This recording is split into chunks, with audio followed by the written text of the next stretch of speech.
사랑하는 하나님 아버지, 감사합니다. 매일매일 하나님의 은혜로 저희들이 살아갑니다.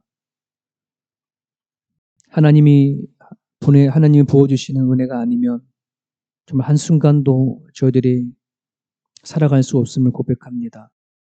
먹여주시고, 입혀주시고, 때에 따라 돕는 은혜 허락하여 주심을 진심으로 감사를 드립니다.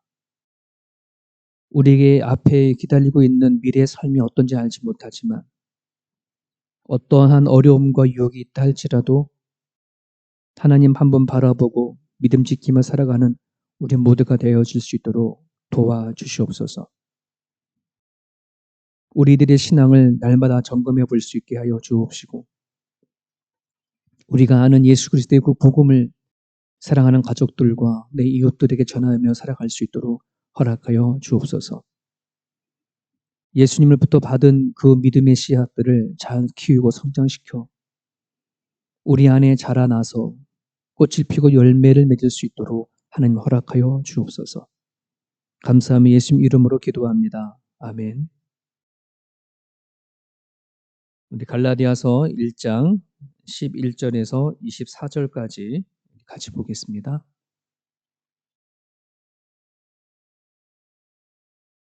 우리 한 목소리로 같이 읽습니다.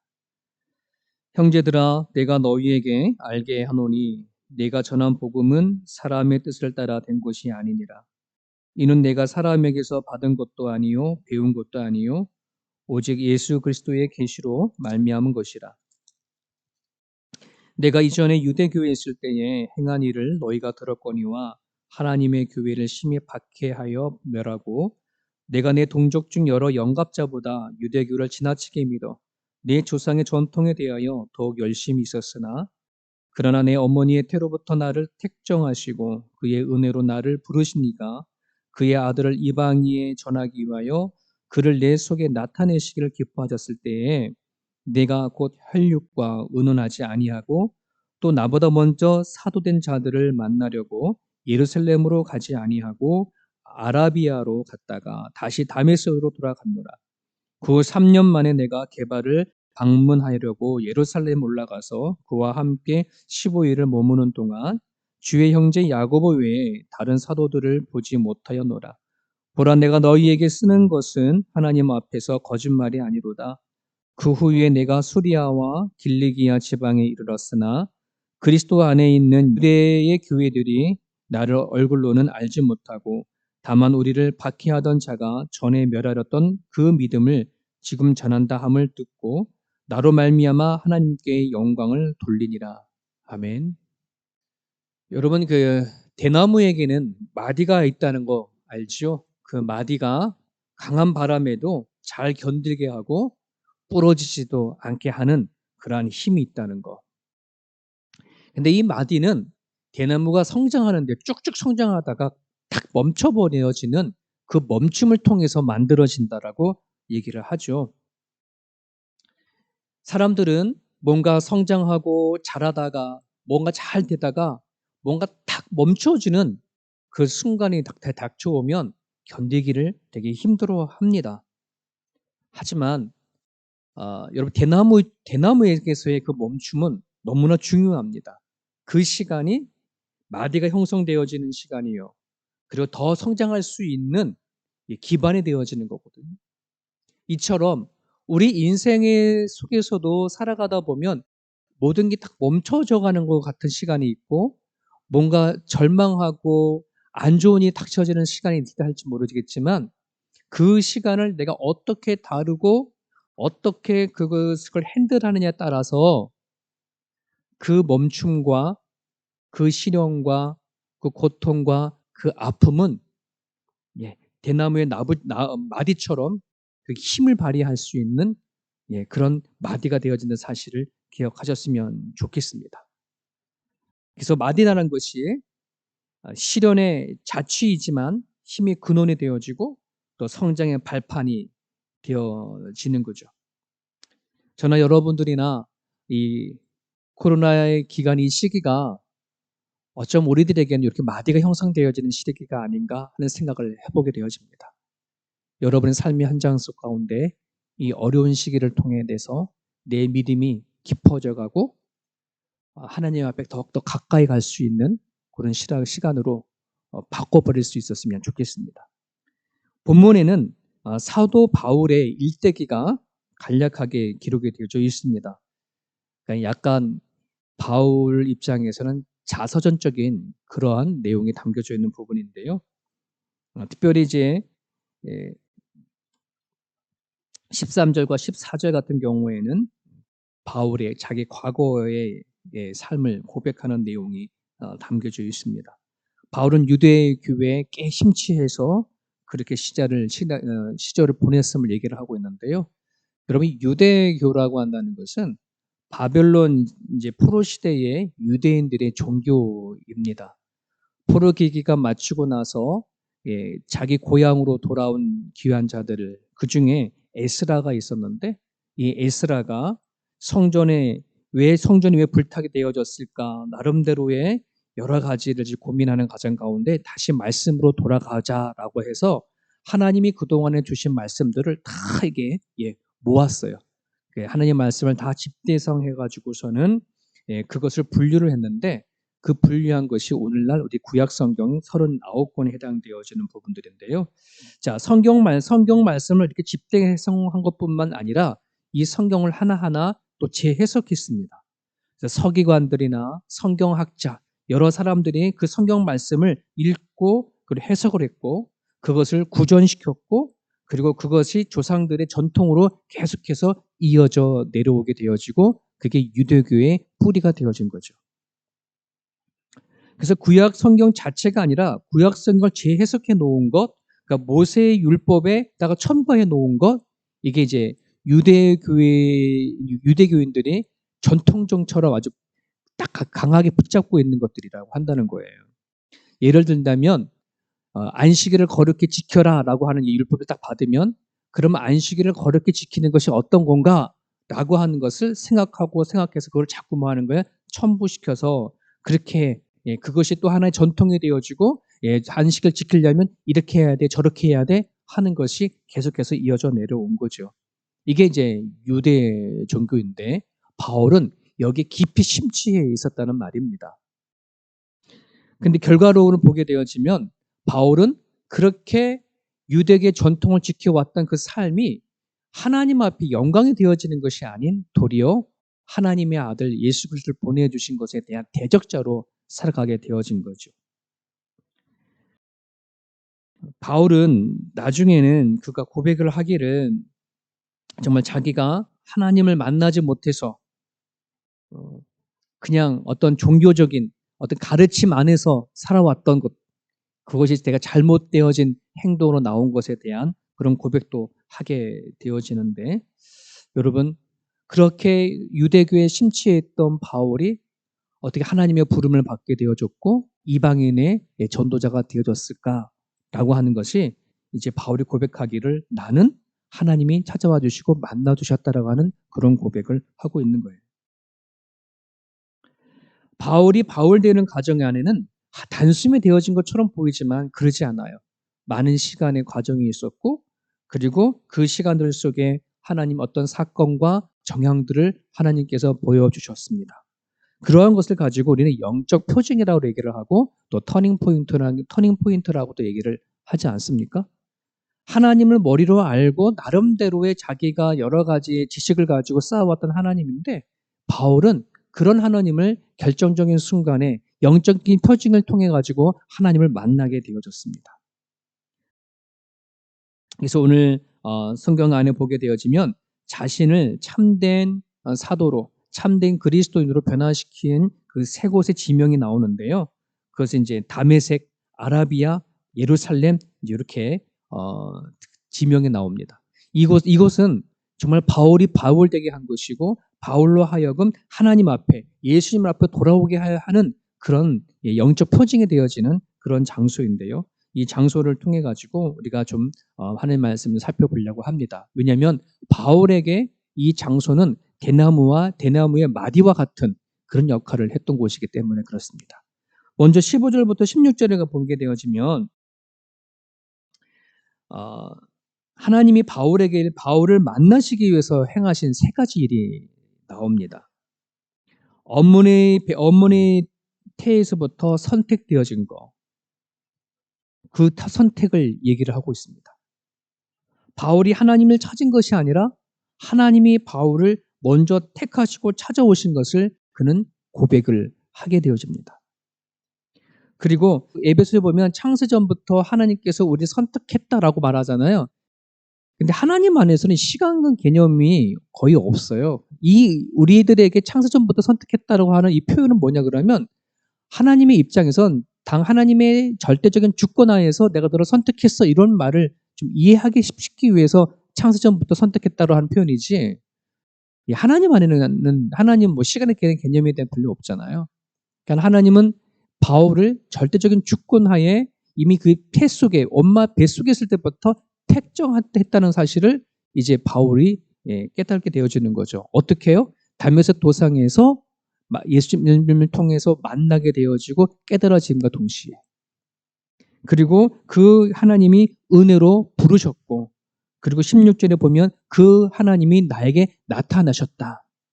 그래서 이 바울에게 다메섹이라고 하는 이 자리는 하나님이 나를 택했고 나를 은혜로 부르셨고 나에게 나타내신, 즉 나를 만나주신 그 현장이 되어지는 거예요.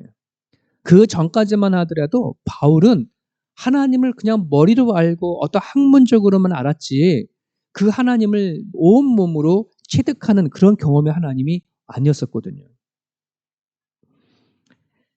하나님의 영적 세계를 온몸으로 경험하게 되어지는 순간이 다메섹 사건입니다.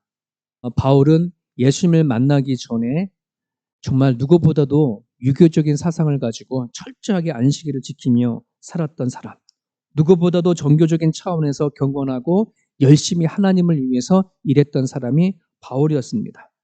하지만 이제는 자기 입장에서 보아졌던 하나님이 아니라 이제 하나님이 자기를 찾아와 줘서 만나주심으로 말미암아 하나님 안에서 자기 자신을 보게 되어진 거죠. 아, 내가 하나님 앞에 절대적인 주권하에 이미 내가 택함을 받았구나. 하나님이 예수님을 통해 나를 부르셨구나. 그 예수님이 나로 하여금 이 다메섹에서 나타나 주셨구나. 이거를 경험하게 되어진 것입니다. 여러분들에게는 이 다메섹 같은 사건이 혹시 있습니까? 여러분들이 기존에 머리로 알고 있었던 그 하나님, 그 지식적인 하나님, 종교적인 하나님에서 이젠 실질적으로 나를 만나주신 그 하나님의 사건이 저와 여러분 가운데 있습니까? 여러분이 다니는 이 교회가 여러분들에게 다메섹과 같은 그런 자리가 되어졌으면 좋겠습니다. 온몸으로 체득하고 경험해서 인격적으로 하나님을 만나는 자리가 되어주셨으면 좋겠습니다. 그렇지 아니하면 우리는 정말 종교인밖에 되어줄 수 없고 참된 그리스도인이 되어줄 수가 없기 때문에 그렇습니다. 그래서 바울에게 다메섹은 그러한 것 같은 것이에요. 두 번째 장소는 아라비아입니다. 이 아라비아는 비움의 마디라고 볼 수 있어요. 바울에게는 17절에 보게 되어지면 다메섹 도상에서 예수를 만난 이후에 그 직시로 예루살렘으로 가지 않고요. 어디로 갔냐 그러면 아라비아로 내려갔다고 합니다. 이 아라비아는 혹시 여러분 아라비아 사막 있죠? 그러니까 아라비아가 되게 척박한 땅이에요. 나무도 숲도 별로 없는 척박한 그곳에서 약 3년간 동안을 머물게 되어지고요. 그리고 나중에 예루살렘으로 올라가게 되지 않습니까? 바울은 그 아라비아의 그 지역이요. 자기 자신을 그동안 자기로 가득 찼던 이 자아를 내려놓고 비우는 그러한 장소였었어요.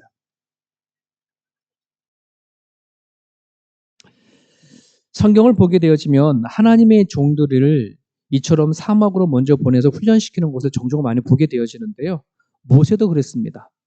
모세가 40년 동안의 애굽의 왕조로 살다가 미디안 광야에서 40년 동안의 이제 목자로 살아가지 않습니까?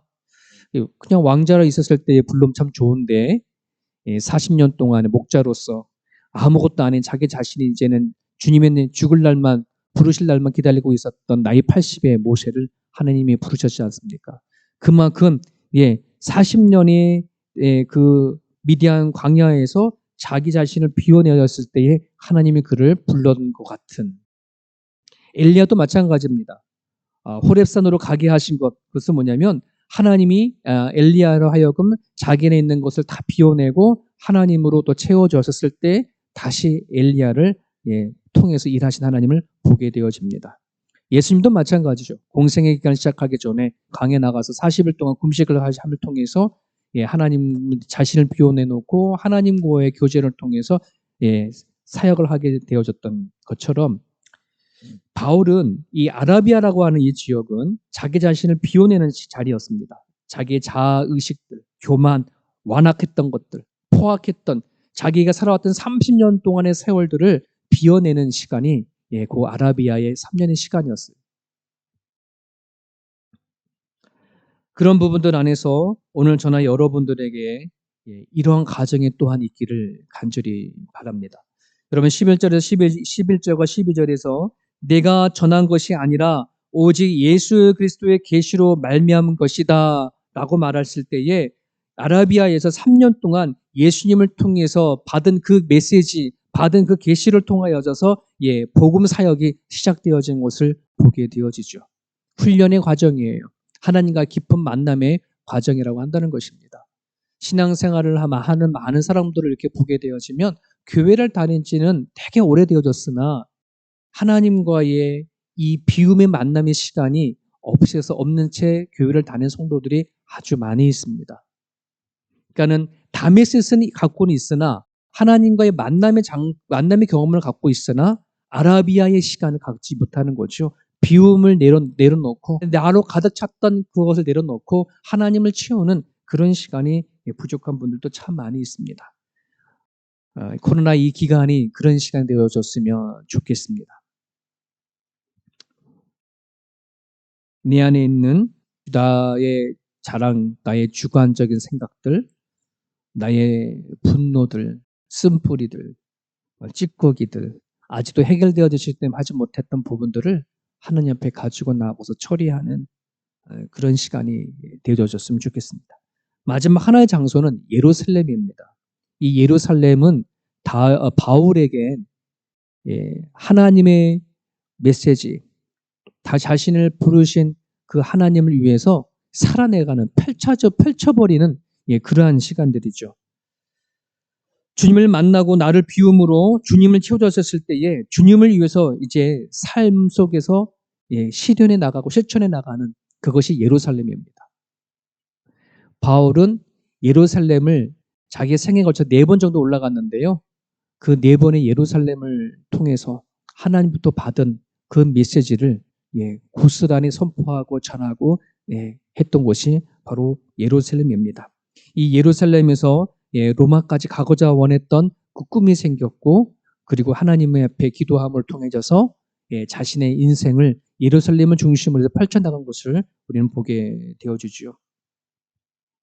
저나 여러분들이나 하나님을 통해서 부름을 받은 존재입니다.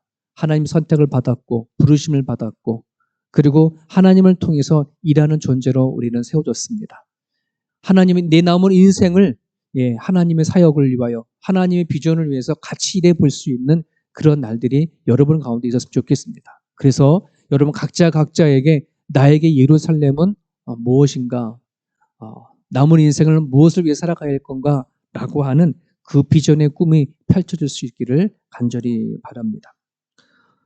오늘 이 본문 말씀을 통해서 바울의 짧은 개인의 자서전적인 그러한 고백이지만 이 글 안에는 만남의 마디가 있고, 그리고 비워지는 마디가 있고, 자기의 꿈을 펼치는 그러한 마디가 있습니다.